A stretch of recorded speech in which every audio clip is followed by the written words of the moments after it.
Stop the cap. I said I was going to do this video because, I compiled a bunch of images. Most of the images that you're going to see are images of, it could be slavery, it could be criminals, it could be POWs, who knows, because, that's just the way that these images were posted on the internet. There's no context, there's nothing, but I scoured the internet and I found these images, and these images are in response to these Arab Egyptians that make these racist posts that always want to make the claim that ancient Egypt was this Mediterranean, Near Eastern, Caucasian civilization, which it wasn't, and that Black Africans were slaves.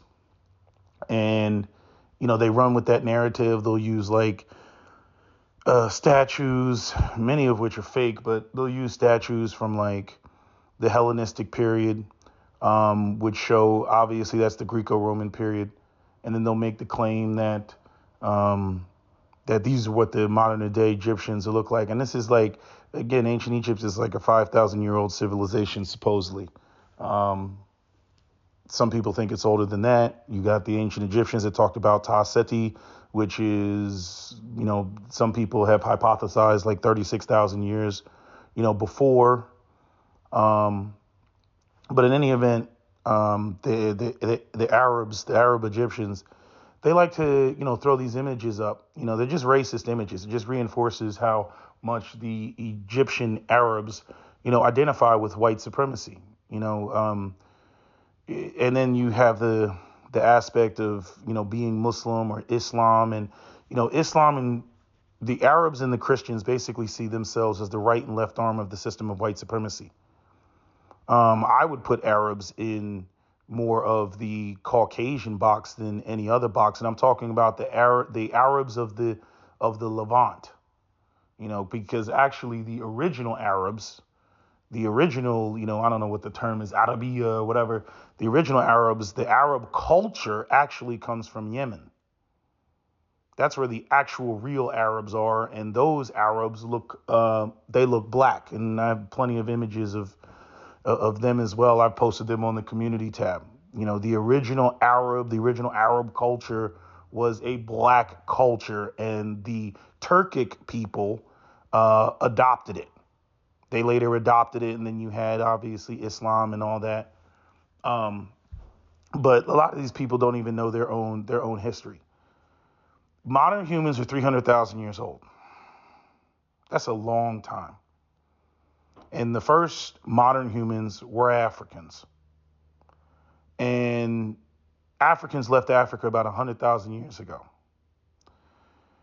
And even within that 100,000 years, Africa has been wet 5 times. It always fascinates me is how Africans can leave Africa and go and, populate the whole rest of the world and, turn into all these other different groups. You especially see this in Southeast Asia with the Mani people of Thailand, the Negritos of the Philippines. Some people are saying the Khmer, the original Khmer now. That Pol Pot killed most of them. I got a video clip of in the 1970s. They got a Khmer that's, he's on the bed, and you can see that he's significantly darker than the other Asians. Plus other images I have, but I'll make a separate video about that. I was going to make a video about Black Asians, the people of Fiji, the Aboriginal people, the Dravidian people of India. But when it comes to a lot of people, they really have a hard time. They a lot of these other groups that buy into white supremacy. They want to believe in their own mythological origin story, and the reality is Black Africans have the genes for every group of people on the planet. All it is, oh, you want light skin, turn the melanin off. Oh, you want blonde hair, turn the melanin off. You want blue eyes, turn the melanin genes off. That's all it is. It's not rocket science. And the Arab people, they popped up. So Black people left Africa about 100,000 years ago. The Middle Eastern Arab people, they popped up about 70,000 years ago, 50 to 70,000 years ago, and Europeans showed up about 45 to 50,000 years ago. And then the Asians, I think they were also about 70,000 years ago. But that means that African modern Homo sapiens were in Africa for about 200,000 years before they stepped out of Africa. It always amazes me the idea that, again, we can migrate out of Africa, but we can't migrate internally within Africa. There's just a lot of really nasty, intentionally, intellectually dishonest points that these Arabs try to make in order to try to maintain the idea that they are the original Egyptians. I mean, there's so much evidence. There's so much supporting evidence. Everything from the Afro-Asiatic language. We know that started in East Africa. We know that the original, like if humans are primates and primates are mountainous creatures, like gorillas and stuff, they exist in the mountains.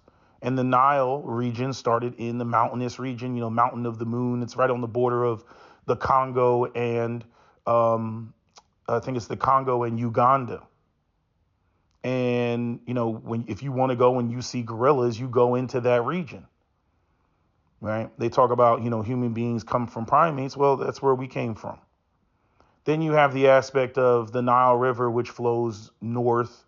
So humans' natural migration is going to be downstream, not upstream, downstream, and then you have that whole aspect of, the Sahara not always being desert and there being animals there. Tons of migrations happened in Africa. I mean, even when it comes to like common words, like the word for hippo, like the root word for hippo, I forget what the word is. The root word for hippo I think in Mali and in Somali or something like that it's like the same thing, which means that these people interacted with one another. Now, it could have been before, the Arab invasions and the climate change that took place in the last 5,000 years, or it could have been after, when these people migrated out of Egypt. Again, the Yoruba claim that they hail from Egypt. They have a tribe in Nigeria that's Israelite. Even the Jewish people from Israel have taken note of that. There's a number of videos, online about that. I don't really get into the biblical stuff. I do think that, I like, in other words, some of the stories that the Black Israelites try to roll with, like before, I used to just roll my eyes when they used to talk. But I will say that there's more evidence that, supports the idea that the original Israelites were black than what I previously thought. I just wish they would focus more on the archaeological arguments as opposed to focusing on what the Bible says and what the book says, because first off, I believe that the whole story of Exodus is bullshit. The only people that got kicked out of Egypt were the Hyksos. And if you ask me, and the Hyksos were Canaanites. And so if the Hyksos were Canaanites and they got kicked out, over the course of 1,000 years, they probably wrote down some stuff and came up with the story that, we were, the downtrodden and we got kicked out of Egypt because the 18th dynasty, Ahmose the First, is who kicked out the establishment of the 18th dynasty, the establishment of essentially the King Tut, dynasty, Ahmose the First, and then you go all the way down to like Amenhotep the Third and Queen T and Akhenaten and then King Tut. And then King Tut was the end of the 18th dynasty. And then came Horemheb, who was the general, which is the tomb. The tomb of Horemheb is where they grab all these racist images or images that they try to claim are racist. And I'm going to talk about or show that the ancient Egyptians, they didn't fuck with the Nubians or whatever. I'm going to show those, highlight those images, no particular order. But I got something to say about those images. And then after that, then you get into, I believe it was Seti the first, then Ramses. What was it? It was Ramses the first after Horemheb, then Seti the first, then Ramses the second. And so between the Hyksos getting kicked out because they ruled, for what 300 years from the 15th dynasty to the 17th dynasty, and they ruled in the north in Avaris, which is right next to Memphis.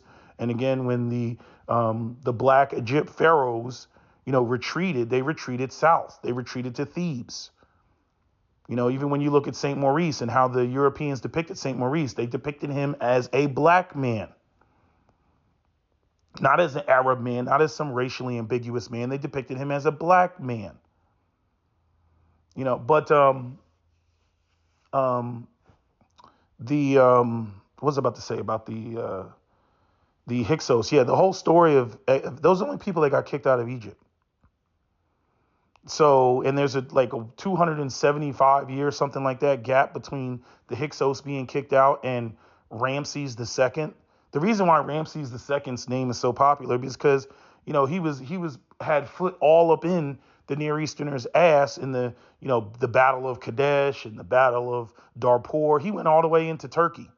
So they knew who Ramses was. The other pharaohs, they didn't know. So, you put two and two together, you're writing these stories long after the fact. You're writing these stories just long after the fact. And so what do you come up with? You come up with, we got kicked out of Egypt, and, it was Ramses II, and, all the magical stuff of the Bible and this parting the sea and Moses. Like, again, it was so funny is when you talk to these Arab Egyptians and their arguments, they're like, yeah, the black Africans were the slaves. I'm like, okay, so if black Africans were the slaves, then how the hell is Moses this Arab or Near Eastern white looking man, when, again, if the black Africans were the slaves and Moses' mother put him in a basket of reeds and put him on the Nile, and then, freaking Seti the first daughter found Moses in the river and then raised Moses as Ramses II's brother, right? Like, how does that work? How does he pass off Moses as Ramses II's brother if Ramses II and Seti the first aren't also black? How does that work? You know what I'm saying? Like, the biblical story doesn't even hold up. You know what I'm saying? Like, when they try to make the arguments like that the pharaohs were somehow these white Caucasoid looking people, and the slaves, they were black. Well, if the slaves were black, then you got to make the argument that the Israelites were all black, which they don't want to make that argument because, you got the Jewish people, the Ashkenazi Jews over there in Israel. The whole thing starts falling apart when they try to inject their racism, into the argument. Like, it all just falls apart. But I'm saying, like, people really can't wrap their heads around how long, like, even just a 5,000-year-old civilization is. Right? Like, Cleopatra is closer to us than Cleopatra was to the building of the pyramids. Like, if you go back in time, it's 2024. If we go back in time, right? If we go back in time, we got to go to, hold on a second. Yeah, as I was saying, if we go back in time, like, just so that people wrap their heads around, right? So, like, we have all this technological advancement in modern civilization that took place over the last 400 years, maybe 500 years. Prior to that, right, it was all bow and arrows. We're going to fight you with these pointy sticks, right? I mean, that's pretty much what it was since forever, right? So just in that 400-year period, modern society, modern civilization has reached the point, cell phones, computers, all that other stuff. What could you do if you had 5,000 years to put some shit together? You know what I'm saying? What could you do if you had 100,000 years to put some shit together? There's megalithic structures all over the world. Whether you want to talk about Angkor Wat, whether you want to talk about the temples, the Ellora caves in India, whether you want to talk about, the stone of the pregnant woman, in Baalbek in Lebanon, whether you want to talk about the pyramids of Giza, whether you want to talk about the giant Olmec heads, whether you want to talk about Eastern Island, clearly there was some sort of technological, this isn't even like some made up shit. Like when people talk about religion in the Bible, you know what I mean? There's very little evidence of the reality of that. I don't know why people are more fascinated with that than they are the actual megalithic structures that actually exist and nobody knows how they were made. Okay, so people, like, they really need to understand how ancient these cultures are and how much time that is, even 5,000 years. You go back 5,000 years, that means you got to go from today all the way back to when Jesus was born, right? So you got to go to year zero. Then you got to go back another 2,000 years. So basically our whole modern day history, right? You got to go back in time 2 times over and then add another 1,000 years before you get to what they claim is the beginning of ancient Egypt. Mind you, woolly mammoth, we're still roaming the earth at this time.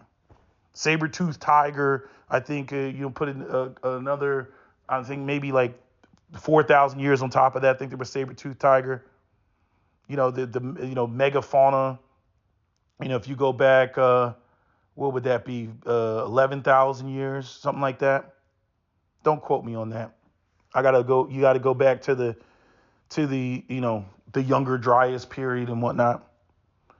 But in any event, I'm saying, people really can't wrap their head around how old these civilizations are.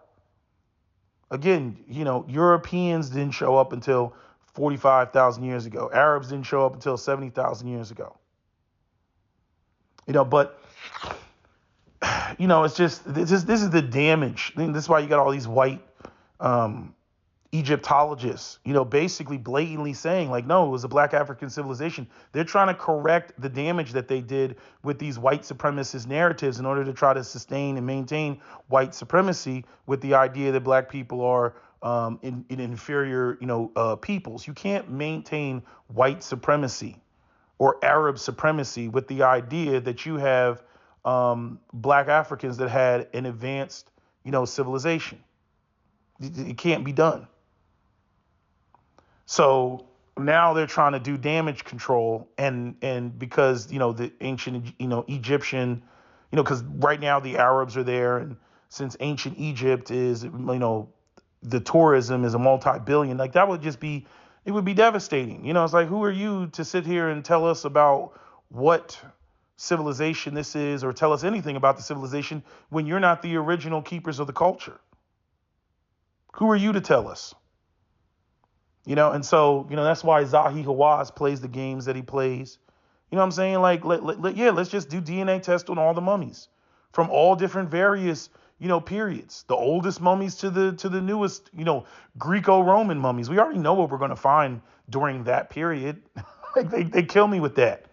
And that's another thing, even talking about how old ancient Egypt is. One of the biggest issues is a lot is going to change in 5,000 years.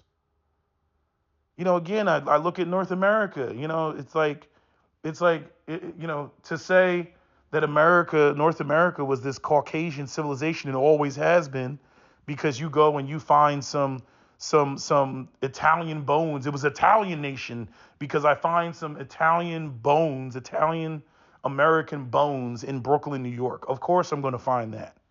Of course. Okay. But if I go to Oklahoma and I dig up, find a skull, that's from the 1500s, it's probably going to be Native American. But you have these people that logic just doesn't seem to apply. But anyway, I looked at, I wanted to know what the relationship was with the Nubians and the Near Easterners.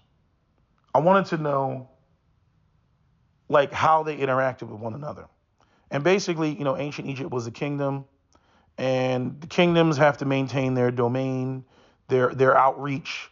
The Nubians were the gateway to the rest of Africa.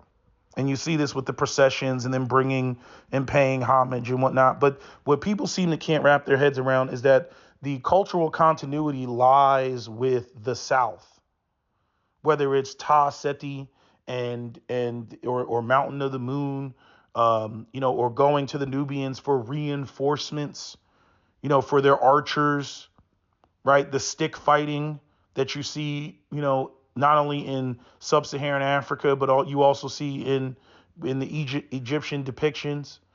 The fact that the Egyptian gods are based off of sub-Saharan African animals.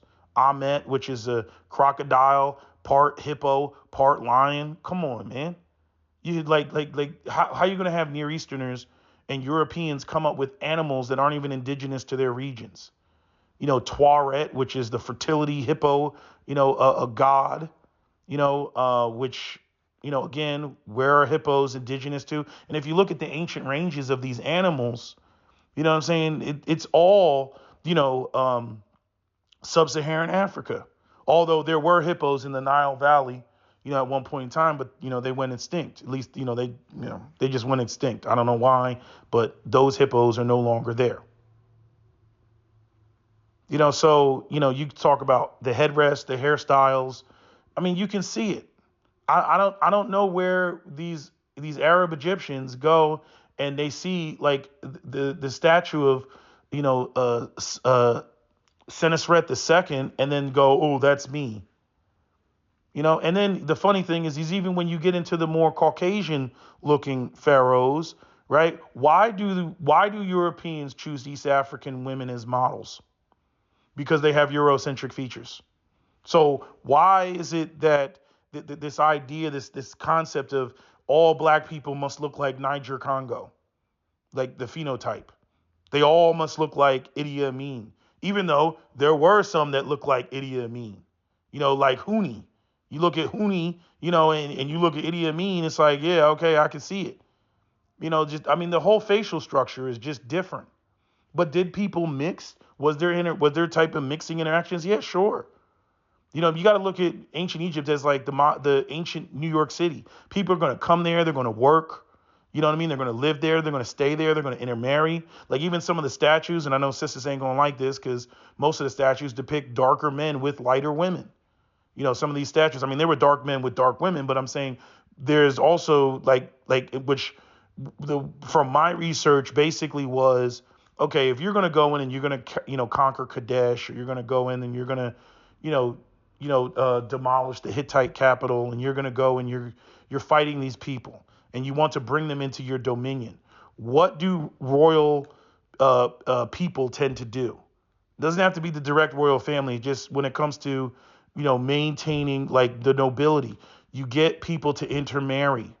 Marriage was not about love. It was about, again, people, coming together, groups of people that want to maintain power. You see this with the, even with the modern day monarchies, how the British royal family is not actually British. They're actually German. They're the Habsburg family.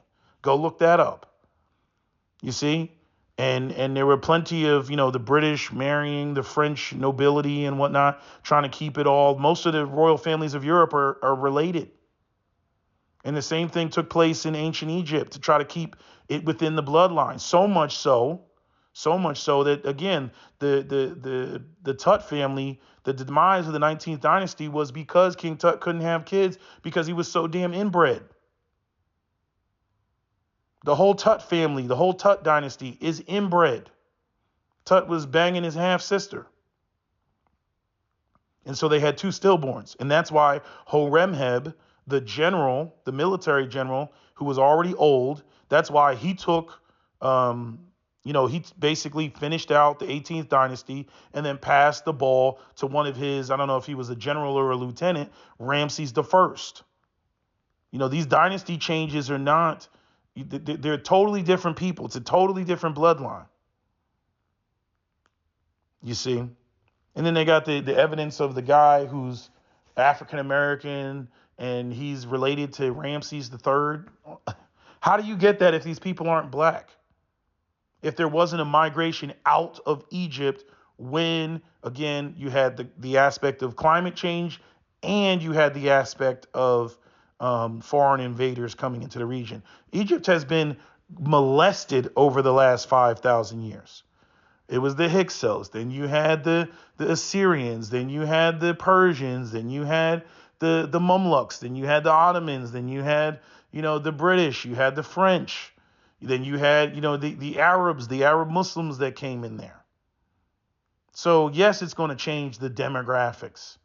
But what these, ancient, or these Arab Egyptologists do is they grab the last like 300 years of like dynastic Egypt and then say, yeah, see, and this is us.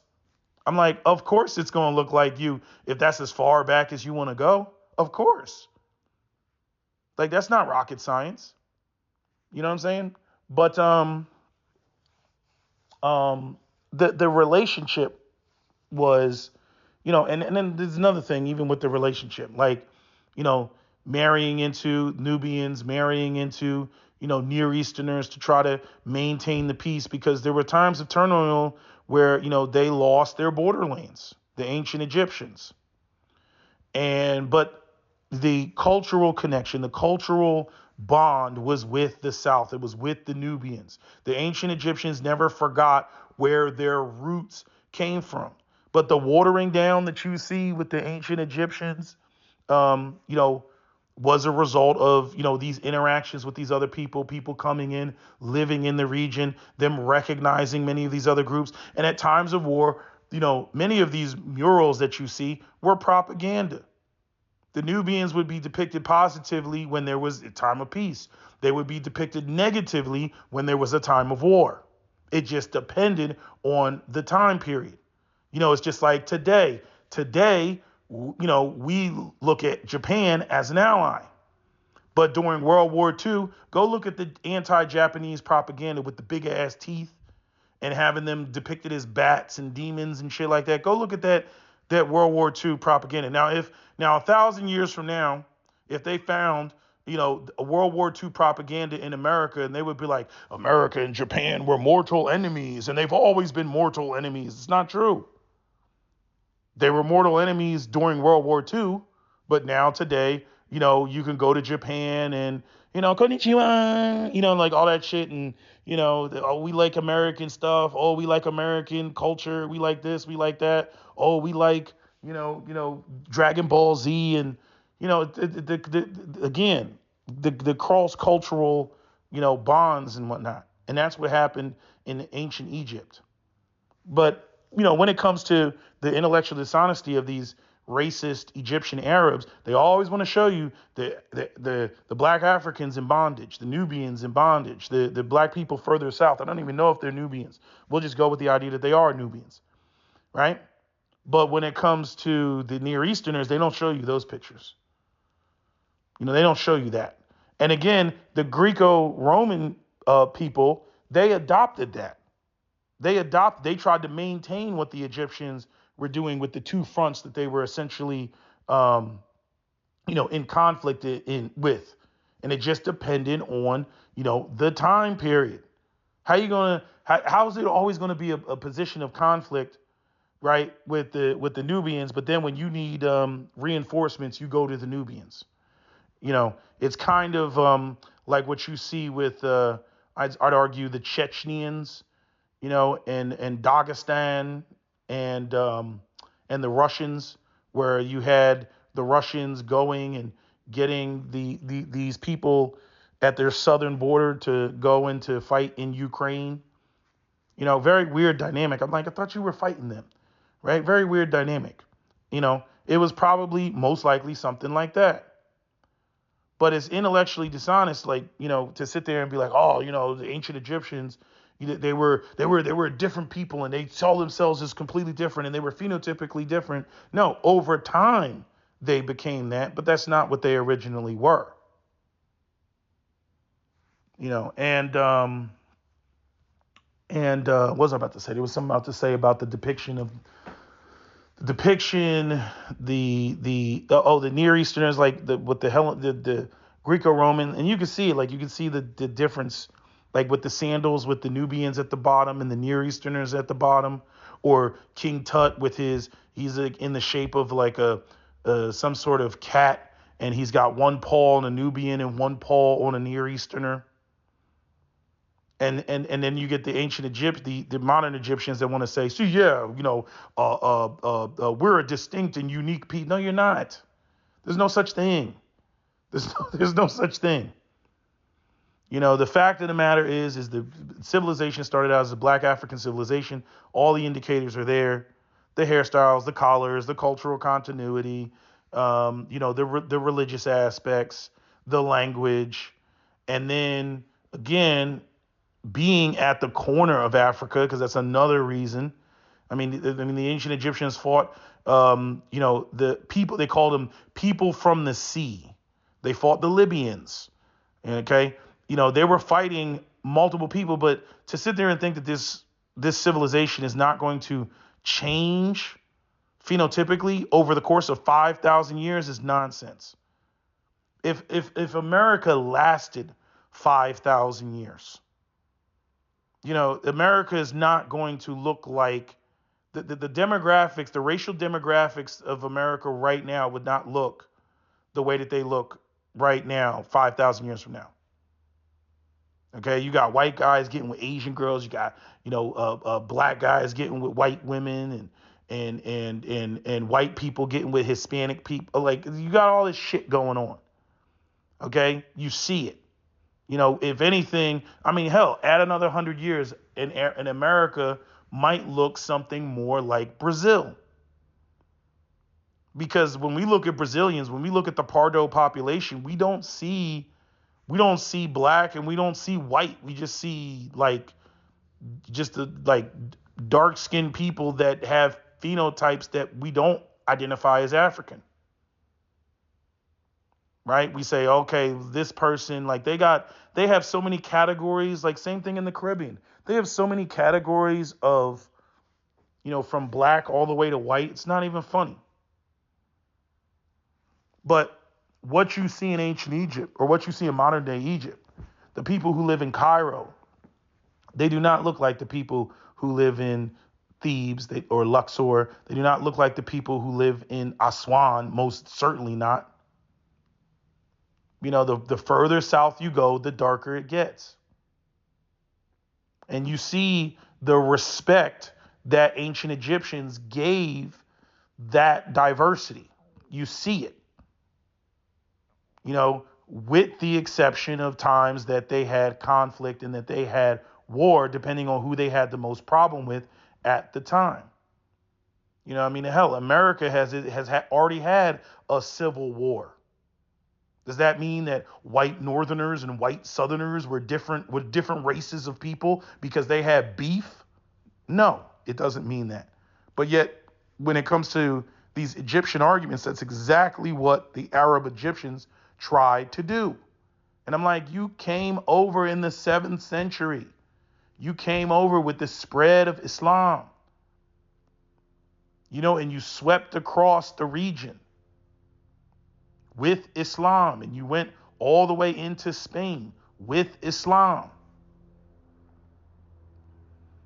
So to sit there and try to claim, even when the Arabs came, they were trying to figure out whether, even in Sudan, they were blowing the tops off of the, I think it was the Arabs. It might have been the French, but I'm pretty sure it was the Arabs blowing the tops off of the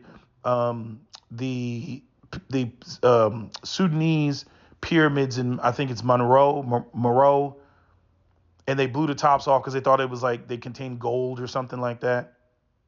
Right? That highlights the fact it's not your culture. They preserved, it was the Arabs that preserved a lot of the manuscripts and translated during Islam's golden age, when Islam wasn't so anti-intellectual. When they were just trying to go out and get all type of books, and their scholars were translating them because they wanted to have knowledge, and then they brought that knowledge into Europe, with the Moors. So people can poo-poo on the Arabs, all they want. I acknowledge what the Arabs brought. You try to do calculus using Roman numerals as opposed to using Arabic numerals. Good luck with that shit. The most of the constellations named after, Arab names, algebra, algorithms, right? The Arabs brought that. But to sit there and say that ancient Egypt belongs in Arab, culture, Arab civilization. I'm like, the Arabs have an Arab civilization, Arab culture, or Near Eastern civilization. They have that. Okay, whether you want to point to what's the that place that Indiana Jones went into, the Preta, what is it called? In I forget where that's, somewhere in the Near East. I think it's in Jordan, right? You have those big giant stones, that are like in the middle of the desert. I forget what the group is. I think it's in Saudi Arabia. You have the ziggurats, right? You have all that. But what you don't have in the Near East are pyramids. Guess which nation has the most pyramids? Sudan. Sudan has the most pyramids. Oh, you go further south and there's more pyramids. Surprise, surprise. I mean, again, there's many kingdoms further south. You got the kingdom of Punt, right? Not just Kemet. You got the kingdom of the Kush, right?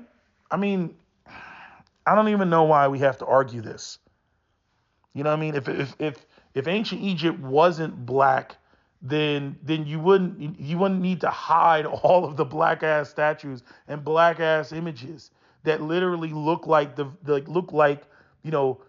most of these East African black people that you see today. I'm like, oh, I seen that, that statue. It looks like this dude right here. This Afar guy. It looks like this Beja person right here. Oh, it looks like this Sudanese person right here. Oh, look at the high cheekbones. Look at the hair texture. You know what I mean? Like, and then they go into, oh, these are wigs. I'm like, oh my God. Like, you can literally see the people doing the hairstyles in real time. And that's another thing. Like, okay, so what the fuck? What if there are wigs? Like, black people don't lose their hair. Like, what? Black people don't go bald and then they're ashamed of being bald. You know what I mean? You got people doing the whole the damn thing with the glue and all that shit. Trying to make it look, trying to maintain their youth. So I guess ancient Egyptians weren't vain at all and weren't trying to maintain their youth. Or maybe they were concerned with lice, or maybe it was ceremonial, because you get people that get into that whole shaving their head and it representing, a cleansing of the soul. I don't know. But people come up with the most ridiculous explanations to deny Egypt its blackness, to deny that it's rooted in a black African civilization. I'm not saying that the Near Easterners didn't come in there and participate, or even, Southern Europeans didn't come in there and participate. But to try to take ancient Egypt out of black Africa when there's all the evidence in the world, there's more black African evidence than there are, Near Easterner evidence. And again, what they keep trying to do is they're like, oh, no. We only want to look at the last 1,000 years of ancient Egypt. But I'm like, there's 4,000 years, according to you, of history. No. We don't want to go past a certain date because that it's going to get black as hell. I mean, and these people are like Dr. Zaius in Planet of the Apes, where he didn't want to acknowledge the talking doll. You know what I mean? You know what I mean? Threw the doll at him, and he was like, you can't go into the forbidden zone. That's Zahi Hawass all day, every day. He's just up there talking about nobody goes in the forbidden zone. And he knew exactly what was in the forbidden zone. He knows. That's why he's doing everything in his power, to deny the blackness of ancient. They were not nigger. They were not nigger. They were not black. No, they were not black. I mean, there's no way for us to know. I mean, what do you mean there's no way for us to know? DNA is the golden standard. You know what I mean? I mean, it's like if the subnasal prognathism doesn't show you, then it's like, oh, well, what about the dolichocephalic? Having the longer head than your head is tall. Damn, my shit got cold already. Let me put that back in there. Anyway, let me end this video. That's my video, SWP out. Don't forget to comment, share, like, and subscribe. Oh, and I did forget the whole Horemheb and them sitting there, the Nubians on the floor. The thing that sticks out to me in that image, that particular image that the racist Arab Egyptians like to use, they're not in bondage. Now, they got the sticks and they're writing or whatever, but they're not in bondage, unlike many of the other images that you're going to see. They're paying, I don't know, being taught something. There's other images that you all have seen throughout this video where they're, they have both Near Easterners and Nubians, looking like they're giving praise. I don't know if that's the tomb of Horemheb. I believe it to be because the styling is the same. Because, again, remember, it's not going to be easy to maintain the same art style over the same, that many centuries. And there are different ancient Egyptian art styles in terms of how people are depicted. Like even some of the pictures, like you can see that there's multiple pictures of Nubians, on murals. And it's only when you get to the Horemheb that you start seeing, the distinction, the phenotype distinction really being made. When you look at the other murals, I think there's like a mural that has like four Egyptians standing next to each other, and they're all depicted exactly the same with the exception that their skin color is different.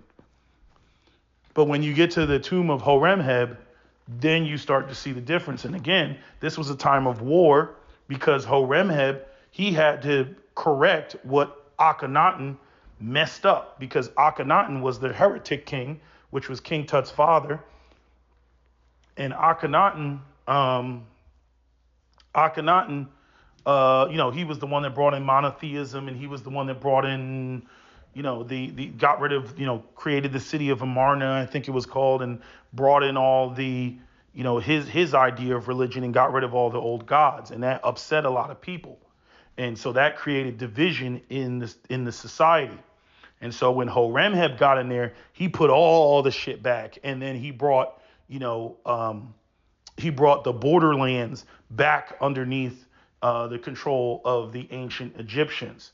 And freaking Ramses I, Seti I, and Ramses II continued that.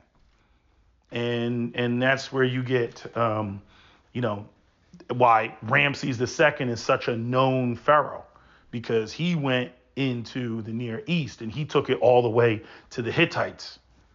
So anyway, and again, you can see that even with the depictions of Ramses II on the chariot, different color than the people that he's trampling over in the Near East. Anyway, that's all I got for y'all. That's my video, SWP. Don't forget to comment, share, like, and subscribe. Hold on. Yeah. Hello? Where you at? Where we at? Oh, you want to know where I'm at? We out.